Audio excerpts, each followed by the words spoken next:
Mis queridos, les invito a buscar en el libro de los Hechos, ya estamos considerando el capítulo 19. Y al mirar este capítulo 19 es importante notar no solamente el ministerio del apóstol Pablo en esta ciudad de Éfeso, que es importante, la ciudad se convertirá en el tercer centro religioso de influencia. De hecho, la iglesia de Éfeso va a convertirse en una iglesia madre de todo ese sector de Asia, de diferentes pequeñas iglesias que van a ser fundadas directamente por el ministerio de los creyentes de esta iglesia. Ahora, es interesante notar que esta iglesia también fue una de las receptoras de los mensajes directos del Señor Jesucristo a esas 7 iglesias allá en el libro de Apocalipsis. Pero lo que quiero que destaquemos es el ministerio de la palabra del Señor en este lugar. Cuando estudiemos el siguiente capítulo, el capítulo 20, Pablo va a recordarle a los hermanos que estuvo con ellos 3 años. Y por 3 años, públicamente y por las casas, individualmente, no rehusó de anunciar todo el consejo de Dios. Y ya hemos visto en los primeros versículos, en los primeros 7 versículos, cómo la palabra de Dios puede, en este caso, clarificar, corregir algunas creencias. ¿Recuerdas que se reúne con los discípulos? Pablo se encuentra con un grupo de hombres que eran discípulos de Juan el Bautista, que no tenían el evangelio, los conceptos claros. Y podemos ver que esa utilidad, esa dinámica de la palabra de Dios que puede corregir. Pablo, al llegar a Éfeso, se encuentra con un grupo de hombres y que por medio de la palabra, él va a ayudarles a completar el panorama de la verdad.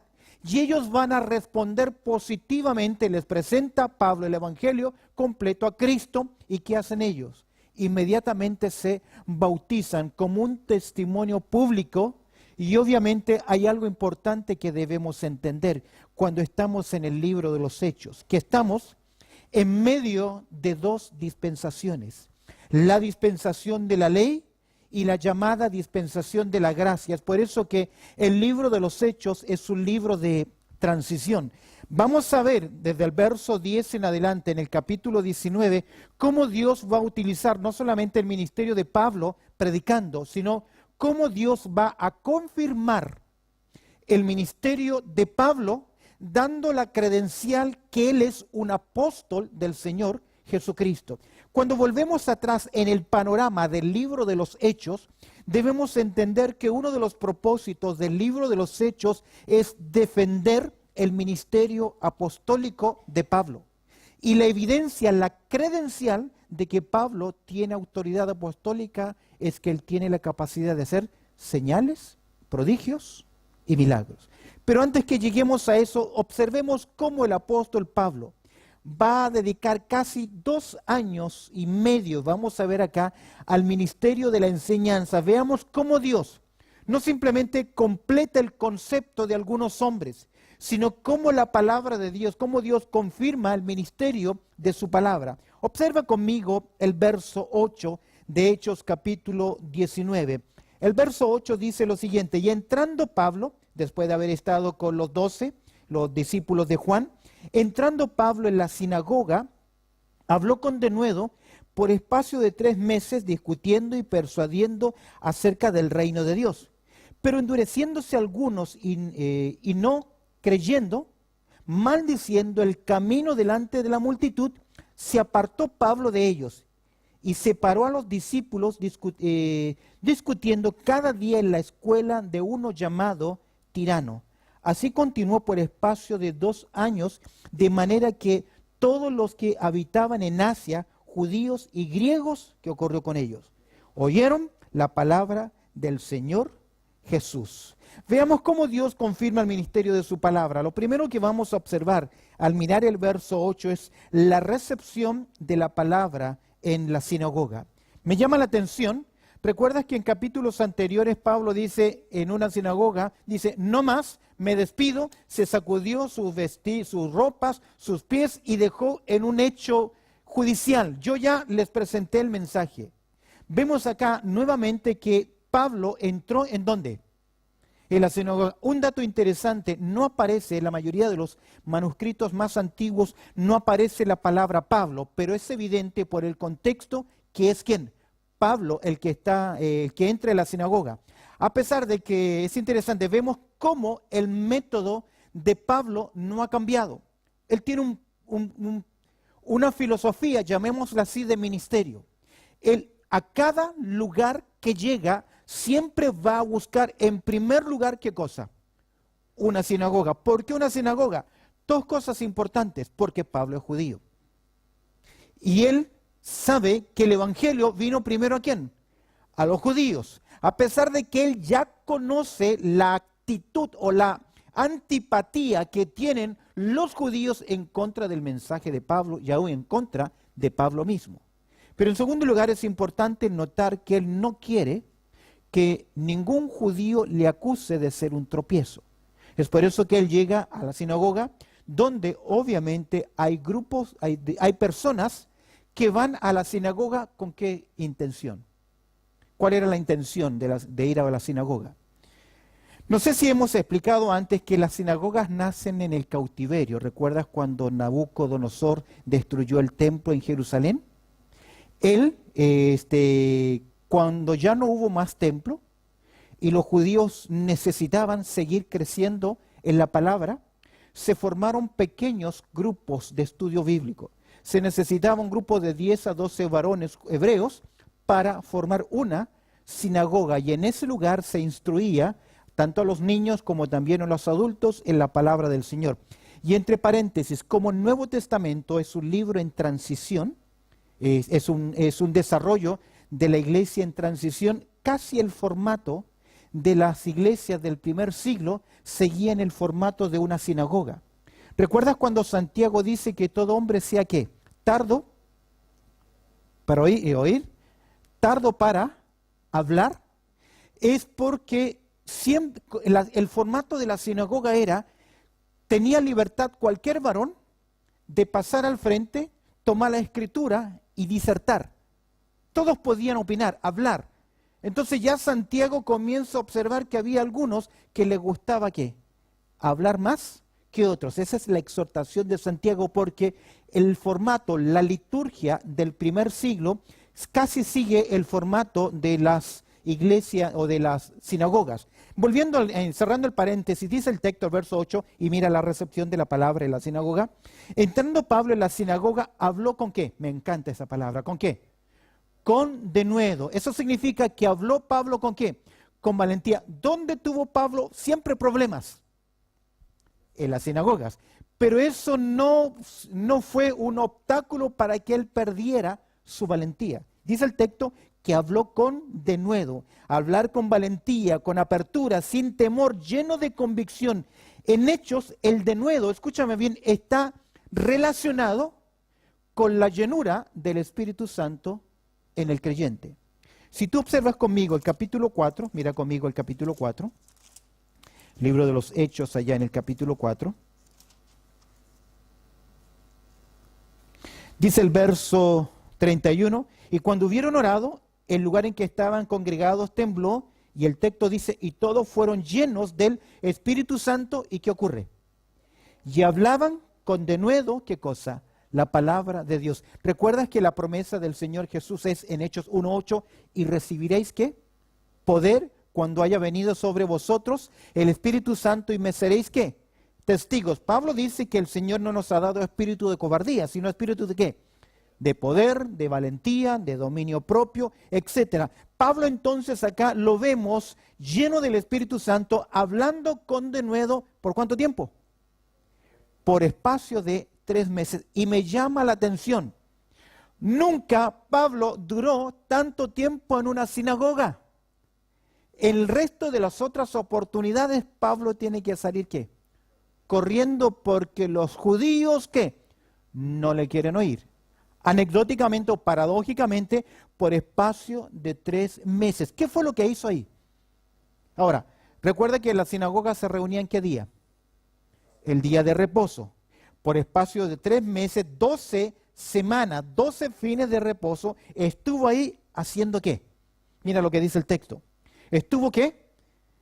Discutiendo. Para nosotros discutir suena un poco más polémico. El texto es dialogué, dialogar, discutir, disertar, disputar, enseñar, establecer una conversación. En otras palabras, el apóstol Pablo tuvo 12 fines de semana para dar respuesta a todas las preguntas que esa comunidad, que esa sinagoga podía tener.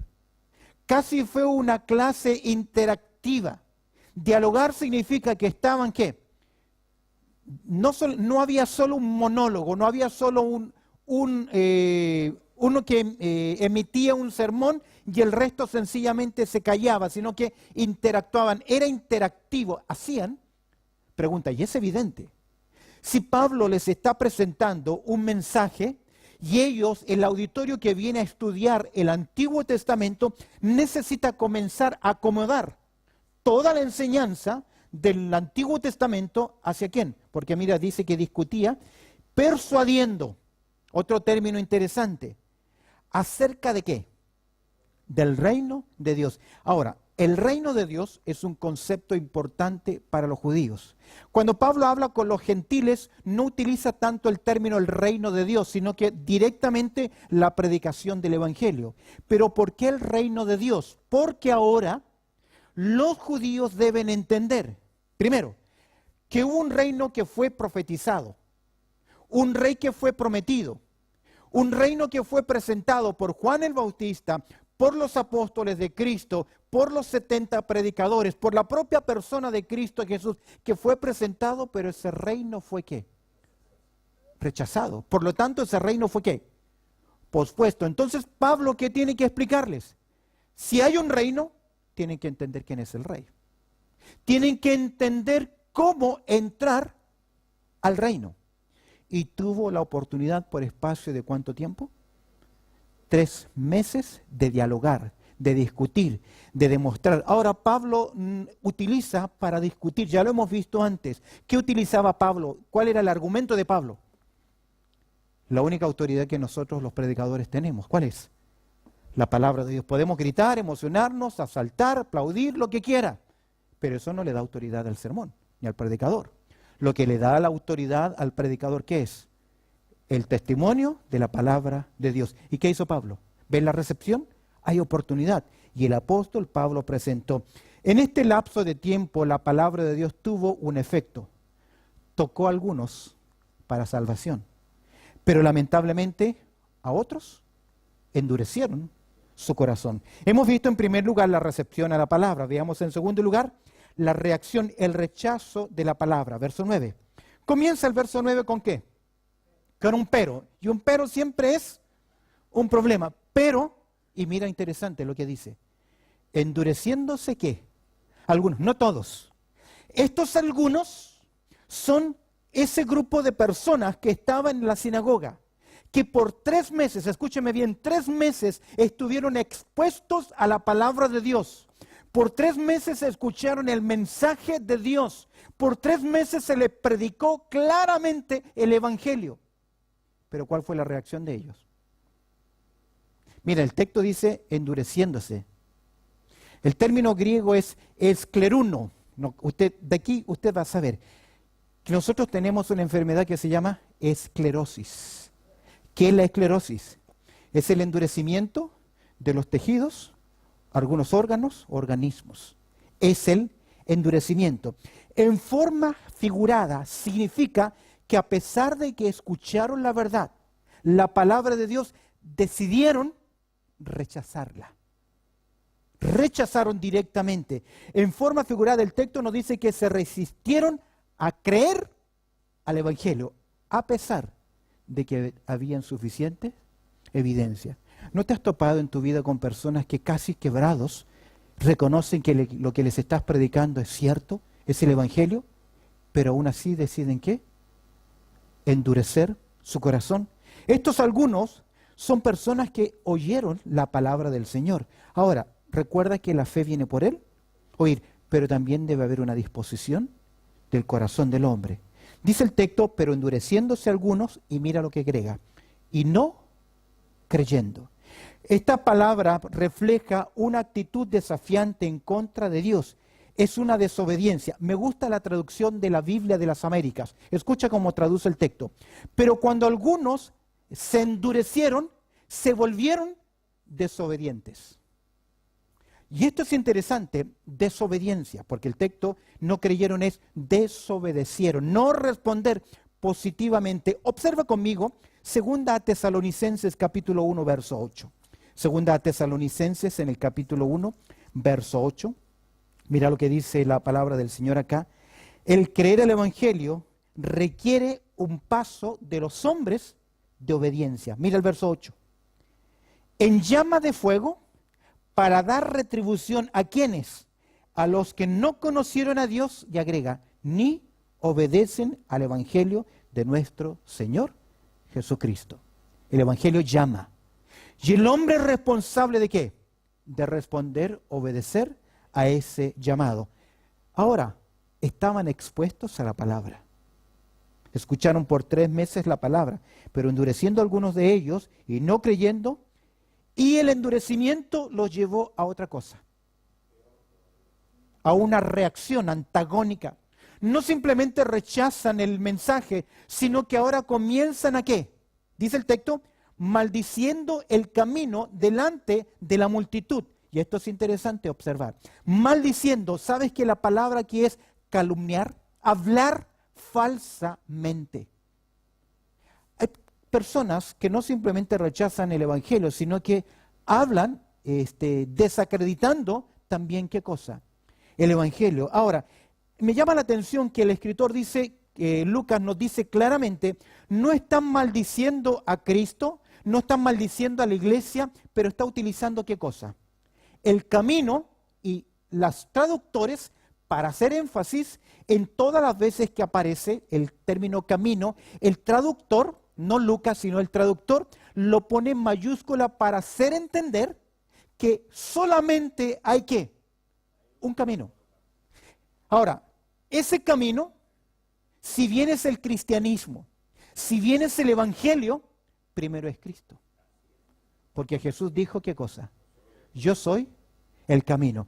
Es interesante cómo Lucas utiliza en el capítulo 9, verso 2, 19, 23, 22, 4, 24, 14 y 24, 22, cómo Lucas utiliza ese término camino para describir que no hay más que uno solo. Y que los que son salvos necesitan andar ¿qué? En ese camino. Pablo dice que pidió carta para perseguir ¿a quiénes? A los que estaban ¿en dónde? En el camino. En el camino que describe los creyentes. Pablo le escribe a Timoteo que hay un solo Dios y hay un solo ¿qué? Mediador. ¿Por qué? Porque hay un solo evangelio. Porque hay un solo Salvador. Es porque hay un solo camino, que es Jesucristo. Es interesante. Esa fue entonces la reacción. Hemos visto la recepción a la palabra, hemos visto en verso 9 el rechazo a la palabra. Aún en verso 9, parte C, en tercer lugar, veamos cómo Dios va utilizando, confirmando. Veamos el resultado de la palabra. Unos creyeron, 3 meses está Pablo en la sinagoga, después de 3 meses hubo una reacción antagónica, pero hay un grupo que cree. El verso 9 dice, el resultado de la palabra, ¿se apartó qué? Pablo, ¿de quién? ¿Quiénes son ellos? Miremos el texto. Dice el texto, pero endureciéndose alguno y no creyendo, maldiciendo el camino delante de la multitud, se apartó Pablo de ellos y separó, ¿a quiénes? A los discípulos. Es interesante la decisión, se apartó Pablo de ellos. Pablo toma una decisión. Nos deja un ejemplo a seguir. Mira qué interesante. ¿Qué es el ejemplo? Mira conmigo porque el Maestro, nuestro Señor Jesucristo, también nos enseñó algo. Porque las personas no se van a salvar porque nosotros les insistimos en predicar el Evangelio. Aún más, muchas veces lo que ocurre, ¿qué es? Esta reacción. Mira, Mateo capítulo 7. El Señor Jesucristo en ese sermón, en el Sermón del Monte, el Señor nos va a dar una instrucción interesante. para ver qué hacer cuando nos encontramos con alguien que ya después de predicar el Evangelio decide tomar una decisión antagónica. Si tú observas conmigo en Mateo capítulo 7, mira el verso 6 que dice. Mateo capítulo 7, verso 6. No deis lo santo a los perros, ni echéis vuestras perlas delante de los cerdos, no sea que las pisoteen y se vuelvan y os despedacen. Fíjate que el apóstol Pablo les predicó el Evangelio. Él cumplió con su ministerio de atalaya. ¿Cuál es el ministerio de la atalaya? Anunciar el peligro. Y una vez que el predicador, una vez que el atalaya anuncia el peligro, si ellos no obedecen, si el pueblo no obedece, ¿qué ocurre con el atalaya? Él cumplió y su sangre no es demandada de ella. Observa conmigo, si aún estás en Mateo capítulo 7, verso 6. En primer lugar, se habla de lo santo y las perlas. Dos términos para describir ya sea el Evangelio o las verdades sagradas de la palabra de Dios. Es lo santo y son perlas, que describe lo puro, lo santo, lo verdadero del mensaje. Se describen dos animales. ¿Cuáles son los dos animales? Perros y cerdos. Dos animales considerados inmundos en la comunidad judía. Usted ya sabe la prohibición de Dios con respecto a quiénes, a los cerditos, a los chanchitos, al cerdo. Pero los perros de aquel tiempo no son como mi perrita que yo tengo en mi casa. Es una mascota. Lleva mi apellido. Y nosotros les cuidamos, les queremos. Pero aquel tiempo estos perros eran animales carroñeros. Eran animales de basuras. Eran animales aprovechadores, fieros. Como pasaban hambre, eran animales que perfectamente atacaban. Entonces, no sé si logras ver que lo santo y las perlas, lo puro del Evangelio, no debe ser entregado ¿a quién? A los perros o los cerdos. ¿Por qué razón? Mira lo que dice el texto. Para que no pisoteen y no os despedacen. En otras palabras, para que no se dañe la reputación del Evangelio. ¿Cuántos creyentes han perdido los estribos tratando de convencer a una persona que les argumenta y los saca de quicio? Porque todo ser humano sale de quicio cuando lo mueven de su escenario. Todos tenemos un formato, un ring, por así decir, o una forma de ver y de percibir y hacer las cosas. Y reaccionamos mal cuando nos sacan de ese formato, porque nos están presentando un terreno que nosotros no conocemos. ¿Recuerdas que Pablo le dice a Timoteo, no entres en discusiones necias que a nada aprovechan, dar la perla, y también el peligro de ser, aquí dice, despedazado? A veces hay creyentes que dicen, me gané una piña, un combo, un tortazo, porque le prediqué a mi compañero y se enojó y yo le seguí predicando y fue violento conmigo, y casi como que esa marca es una corona. No es una corona, es una torpeza. Llega un punto en que ya no podemos insistir con una persona para que tome una decisión. Eso significa que no podemos perder tiempo ahí, porque estamos perdiendo tiempo. No debemos dar ocasión a que el Evangelio sea blasfemado. Nos exponemos también nosotros a peligro. ¿Qué hizo el apóstol Pablo acá? ¿Qué hizo con la comunidad judía? ¿Qué hizo con ellos? ¿Cuál fue el ejemplo? Pablo se apartó de ellos. A veces, a pesar de que tú amas a esa persona, y puede ser que alguien que nos esté oyendo o viendo tenga un cónyuge inconverso. Hay esposas que a toda costa quieren que su esposo se convierta. Le escriben versículos bíblicos debajo de la almohada en la cama. Va al baño donde tiene su cepillo de dientes y ahí abre, arrepiéntete pecador. Va al frigider, le pone el programa radial más fuerte. ¿Escuchaste lo que dijo? Insistiendo tanto y en vez de ganarle, ¿le está qué? Está rechazando, lo está hastiando con el mensaje. Por eso que Pedro aconseja en 1 de Pedro capítulo 3 que la mejor presentación del Evangelio es un estilo de vida diferente. Esa es la mejor puerta hacia el Evangelio. Que Pablo dejó a los judíos, ¿significa que los dejó de amar? Observa conmigo en Romanos capítulo 9. Y mientras vas buscando en Romanos capítulo 9, piensa un poco cómo trataron los judíos a Pablo. ¿Cómo se condujeron con él? ¿Cómo lo trataban? Lo maltrataron. Vamos a ver en el capítulo 20 que lo quieren linchar, lo quieren matar. Van a hacer un complot para que no llegue a Roma, asesinarlo en el camino. Pero mira lo que dice Pablo en Romanos capítulo 9. ¿Verdad digo en Cristo? ¿Qué más? No miento y mi conciencia me da testimonio. Romanos capítulo 9, verso 1. Me da testimonio en el Espíritu Santo, verso 2, que tengo gran tristeza y continuo dolor en mi corazón. ¿Por quiénes? Obviamente son sus propios compatriotas. Porque deseara yo mismo ser anatema, separado de Cristo, por amor a mis hermanos que son mis parientes, según la carne. Pablo dejó a los judíos. Y fíjate que es interesante, pero deseara yo mismo ser ¿qué? Voy a decirte otra cosa. Deseara yo mismo ser castigado en el infierno, con tal de que mis hermanos se salven. Obviamente la salvación es personal, pero que hay un corazón genuino, que a pesar que en un momento tomó decisiones duras, dejando a los judíos, eso no significó que los dejó de qué, de amar. Aún más, mira el capítulo 10, verso 1. Capítulo 10, verso 1. En el capítulo 9, más adelante, mientras vas en el capítulo 10, Pablo dice, no es de quien corre, ni de quien llega primero la salvación, sino de quien Dios tiene ¿qué? Misericordia.